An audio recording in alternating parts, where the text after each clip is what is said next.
Olá, eu sou Carole e faço parte da equipe psicossocial do Sejusc Famílias. Esse é o nosso podcast falando de famílias. Aqui, nós vamos conversar sobre temas relacionados à mudança no contexto familiar, conflitos e transformações.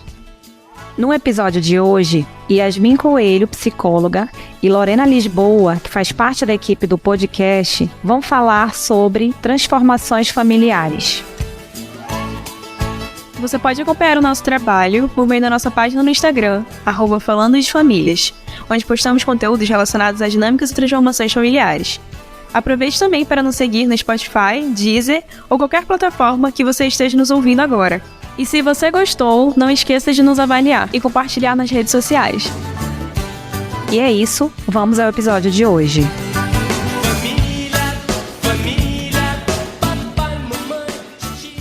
Olá pessoal, me chamo Sander Firmo, você é o mediador da conversa aqui de hoje, do nosso episódio. E hoje estou aqui com as convidadas Yasmin Coelho.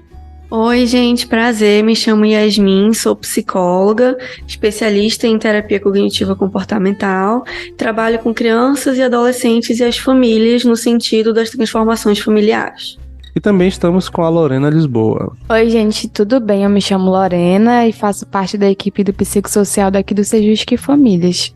Bom, a temática do episódio de hoje é transformações familiares e nós temos algumas perguntas aqui que vão servir para dar o norte da nossa conversa. E já vamos logo, né, sem muita enrolação, direto para a primeira, que é: a família ela acaba após o divórcio?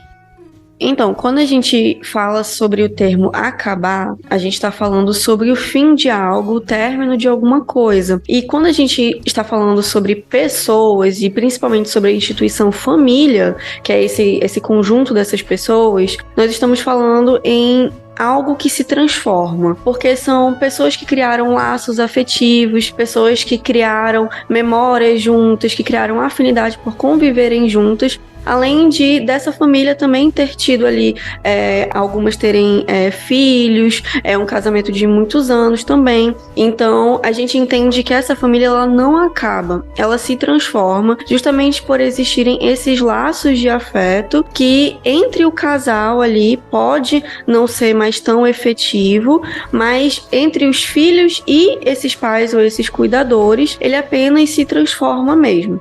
E exatamente como a Yasmin falou, essa é a ideia que a gente defende aqui no Sejusc, que as famílias elas não acabam, elas se transformam. E a gente pode ver isso ao longo da história, né? Que a família que existe lá no primeiro século não é mais a mesma família que existe aqui. O conceito de família lá, ele não é mais o mesmo conceito que a gente tem aqui hoje, na contemporaneidade. Então, a família, ela vai se moldando, vai se transformando à medida que a sociedade, ela vai também se transformando, tanto no âmbito cultural, político, econômico e social.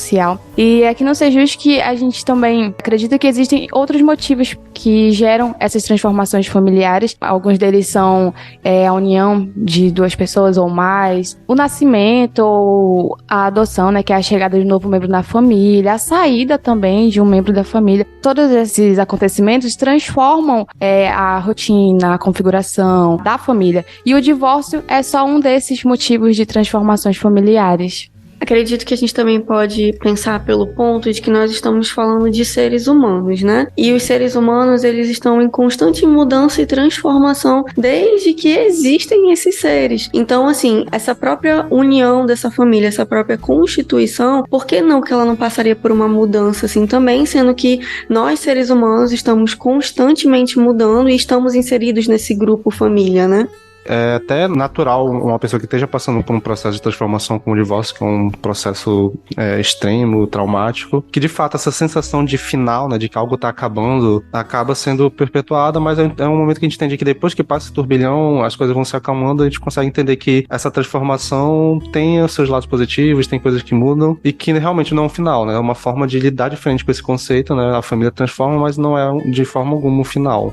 Além dessa questão dessa transformação, a gente percebe que esse conceito dessa família pós-separação ou pós-divórcio é algo que traz muita preocupação nos pais e cuidadores sobre como levar isso para os filhos, né? E aí, acredito que a gente pode partir justamente dessa reflexão desse conceito de família que acabou para família que transforma, e a partir de como esses pais e cuidadores entendem isso, essa transformação, é como as crianças e adolescentes também podem receber isso deles.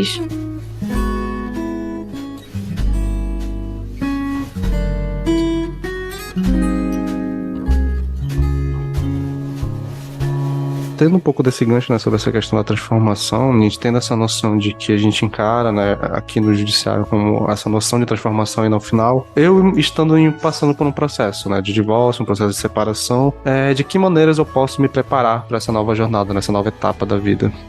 Talvez a primeira delas seja justamente acolher o próprio sentimento e os pensamentos que vêm dessas transformações. Não que de fato exista uma receita de bolo, porque nós estamos falando de rotinas e pessoas e famílias em contextos diferentes, mas se a gente partir pelo acolhimento das próprias emoções e pensamentos, talvez também possa ser mais tranquilo quando essas emoções estiverem mais elaboradas de repassar isso para as pessoas ao redor. E aí, no caso, acolher esse sentimento, se permitir sentir, se permitir ficar triste ou se permitir ficar aliviado também. Então, entender essas emoções que vêm dessas transformações para poder conversar sobre isso com o ex-parceiro ou até com as outras pessoas dependentes dessa relação. E é comum que nesse momento de separação ocorram várias mudanças, tanto emocionais, na rotina, na economia daquela família. E existem 3 focos que a gente pode contribuir para você se preparar nessa nova etapa após a separação, né? O primeiro deles é focar em você. Garanta sua segurança, cuide de você. É normal que nesse momento a gente tenha muitas demandas, tenha que lidar com muitas coisas, ainda mais se você tem filho, tem muitas coisas pra resolver e você se vê tendo que cuidar de outra pessoa. Mas se você cuidar primeiramente de você, focar em você primeiramente, você terá capacidade de cuidar de outra pessoa, resolver as outras demandas de uma forma com mais qualidade. Então, foque em você, cuide de você, veja naquilo que você é bom, veja aquilo que você pode fazer por você. Outro ponto também importante é você, se necessário, administrar as mudanças no orçamento familiar, porque antes da separação é bem comum que 2 pessoas estejam ali responsável pelo orçamento daquela família, e após a separação isso muda, né? E o segundo foco é a comunicação entre você e a outra parte. Ainda mais se tem filhos, isso ainda é mais importante, ter uma boa comunicação, ter um diálogo com a outra parte, e invista numa comunicação não violenta, com respeito, tudo para contribuir para preservar o bem-estar da criança ou adolescente que você cuida, né? E o terceiro foco seria entender que a família do seu filho, após a separação, ela pode se tornar diferente da sua. E essa questão, né, que a Lorena acabou de comentar sobre essa noção, né, de entender que a nossa família é diferente da família do nosso filho depois dessa transformação, é um tipo de demanda que acaba aparecendo muito por aqui e que acaba dificultando esse processo, né, porque é muito difícil a gente associar de uma forma direta que a minha família é diferente da família do meu filho. Isso porque a gente naturalmente associa que se alguém é da nossa família, então quem faz parte da nossa família tem uma família igual a nossa. Mas isso não é verdade. A gente pode usar como exemplo uma família em que tem o pai, a mãe e o filho. Durante o momento em que eles estavam juntos, eles tinham uma família igual ali. A partir do momento em que houve uma separação e houve essa transformação familiar, a família do pai passa a ser uma, a família da mãe passa a ser outra. E a família do filho também passa a ser outra, porque a família do filho vai ser tanto a família da mãe quanto a família do pai. E ter esse entendimento que a família do seu filho é diferente da sua e conseguir passar para o seu filho que a família dele é diferente da sua e que tá tudo bem, ajuda tanto a você quanto a ele a passar por esse momento de transformação que é confuso, que é complicado de uma forma mais saudável. E também pode evitar muitos problemas relacionados àquilo que a Lorena estava falando sobre questão de comunicação, né? Ter uma noção de que a família dele é diferente da minha e que ele tem outra família também ajuda a evitar problemas de desgaste com a outra família. Então ter essa noção bem fixada ajuda muito.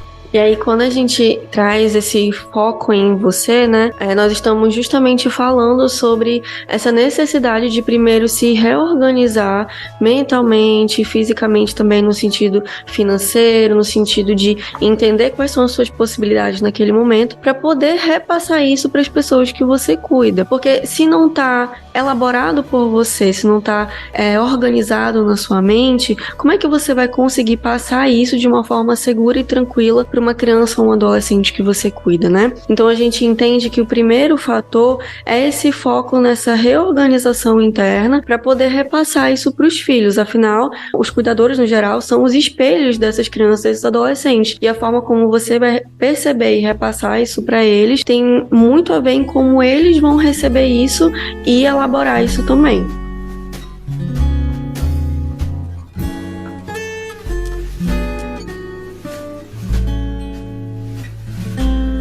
E nos encaminhando para o final do episódio, vocês têm alguma mensagem final para nossos ouvintes? Queridos pais, se atentem para como vocês lidam com as transformações na vida de vocês e como vocês mostram isso para os filhos de vocês. Vocês são os responsáveis por essas crianças e adolescentes que estão em fase de desenvolvimento. Então, a forma como eles vão lidar com essas situações, que é muito difícil para vocês, mas também vai ser muito difícil para eles, depende muito de como vocês vão mostrar isso para eles. Então, trabalhem em si para poder ajudar essas pessoas pelas quais vocês são responsáveis. E lembre-se, a família não se acabou, ela apenas se transformou. Então é isso, pessoal. Muito obrigado pela audiência e agradecemos também nossas convidadas que participaram. Inclusive, Yasmin, se a gente quiser te procurar para achar você na internet ou seus serviços, por onde nós te achamos? No Instagram, @psi.yasmincoelho, tem todas as minhas informações de contato. E se quisermos acessar o material do Sejusc, onde é que a gente acha? Você pode nos encontrar no Instagram ou TikTok, @falando de famílias, e o link vai estar aqui na descrição desse episódio. Então é isso, pessoal. Agradecemos a presença das nossas convidadas e também você que ouviu até o final. Vamos ficando por aqui e até o próximo.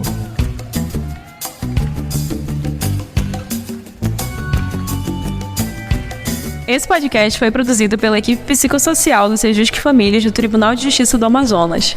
Para acompanhar o nosso trabalho, acesse o nosso Instagram e TikTok, @falando de famílias. Até o próximo episódio!